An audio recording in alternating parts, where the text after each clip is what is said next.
Olá amigos, hoje nós vamos discorrer sobre o papel do prestador do serviço de saneamento ambiental junto ao consumidor. Veja bem, em primeiro lugar é preciso deixar claro que a Constituição Federal de 1988 estabeleceu como dever fundamental do Estado criar normas de proteção às relações de consumo. É muito importante aqui deixar claro que a Lei 8.078 de 90 é um marco regulatório das relações de consumo e de proteção dos direitos dos consumidores. E aqui é importante deixar bem claro que em relação às normas de direito do consumidor, aplica-se a atividade de saneamento básico e ambiental. As relações de consumo inserem o ser humano, a pessoa e o consumidor numa dimensão chamada de dimensão coletiva de direitos ou de direitos transindividuais.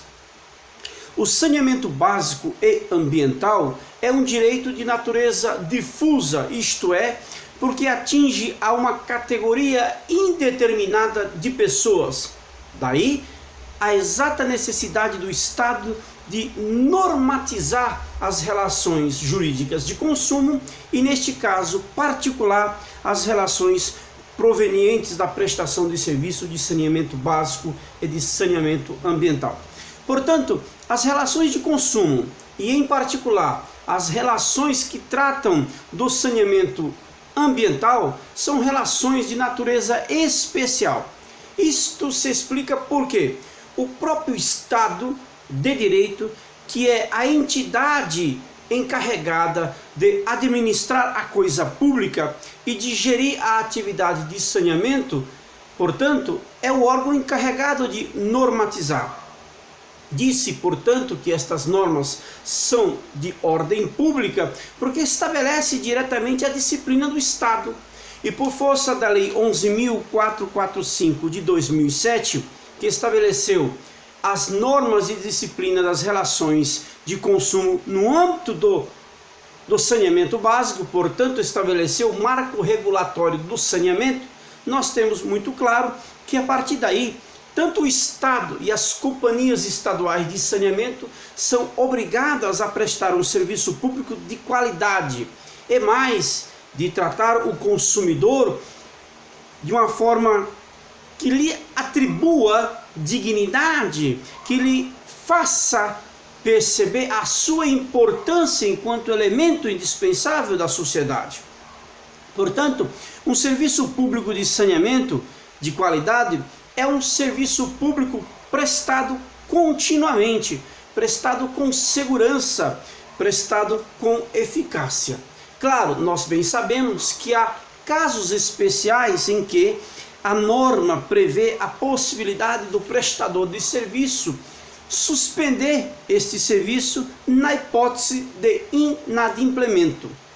Para isso, o fornecedor e as companhias estaduais de saneamento são obrigados por força de lei a notificar previamente o consumidor, o usuário do serviço, dando-lhe um prazo de 30 dias para que ele se manifeste diante da possibilidade do corte.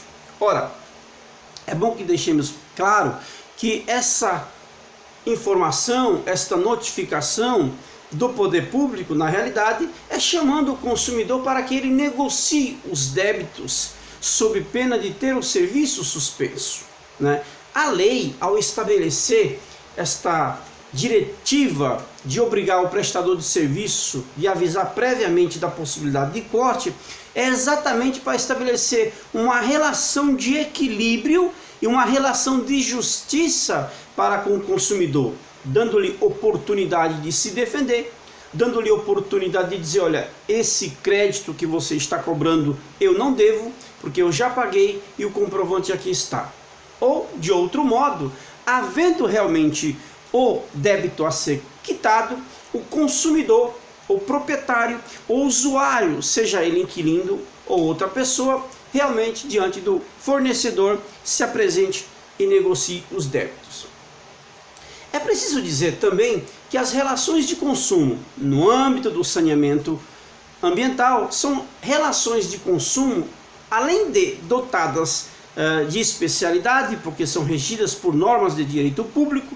É importante dizer também que há um interesse econômico amplamente imbuído das normas de saneamento. Por quê? Normas de direito econômico? Porque a água, hoje, no plano do ordenamento jurídico, é um bem infinito, ou melhor, perdão, um bem finito, e por isso tem a sua natureza econômica, não por essa categoria, mas porque a ela foi atribuída uma dimensão muito maior, que é garantir a sustentabilidade do precioso líquido para as gerações futuras e não somente para estas. Portanto, o consumidor, o empreendedor da atividade econômica, precisa necessariamente pagar pelo uso da água, pagar pela coleta e o afastamento do esgoto. E quando se fala da natureza econômica da água, é para dizer que, diante de todo o processo de fornecimento de água, de coleta e tratamento de esgoto, o poder público, além de cobrar uma tarifa pela prestação do serviço, também pode cobrar uma tarifa pela exploração econômica da água. Nós, no Brasil, temos a Lei de Política Nacional dos Recursos Hídricos, que estabelece a forma de gestão pelo uso da água, a forma de exploração da água. E esse mesmo sistema estabelece uma forma de gestão da água que deve ser feito por bacias hidrográficas, que ou são os núcleos em virtude dos quais ao seu redor estão os municípios.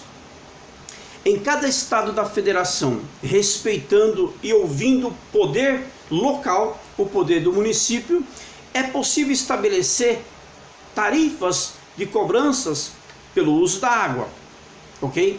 Porque é preciso também que, por meio da cobrança da tarifa pública pelo uso da água, que o empreendedor da atividade econômica tenha a exata dimensão de que aquele uso é um uso sob condição, isto é, sob condição de pagamento, para que ele não use desregradamente esta água, para que ele possa canalizar na realidade o seu uso de uma forma correta, de uma forma sustentável.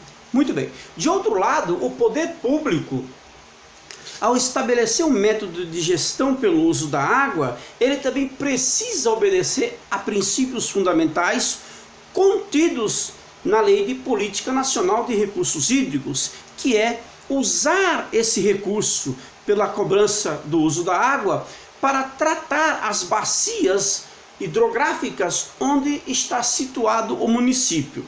Portanto, é preciso que nós tenhamos a seguinte concepção e a seguinte certeza: o prestador de serviço público presta um serviço de alta categoria, que é necessário para o sustento não somente da vida humana, mas de todas as vidas existentes no planeta. E de outro lado, emprega a água economicamente para empreender as atividades de consumo e as atividades de produção, mas exige do particular que esta aplicação seja feita de forma sustentável, isto é, com equilíbrio. Logo, essa relação entre o fornecedor de serviço de água e coleta de esgoto junto ao particular, junto ao consumidor, seja ele pessoa física, seja ele pessoa jurídica, deve ser uma relação amistosa, uma relação de amizade, uma relação pautada pela boa-fé, pautada pela certeza de que o prestador de serviço está prestando um serviço de grande qualidade, e de outro lado o consumidor precisa ter a certeza de que aquele serviço que está recebendo é um serviço de qualidade. De um lado, prestador de serviço público prestando um serviço de alta salubridade, e de outro lado um consumidor satisfeito pelo serviço que recebe, certamente nós teremos harmonia social na relação entre o prestador de serviço público de saneamento e o consumidor, pessoa física ou pessoa jurídica. Até a nossa próxima aula. Um grande abraço do professor Francisco José.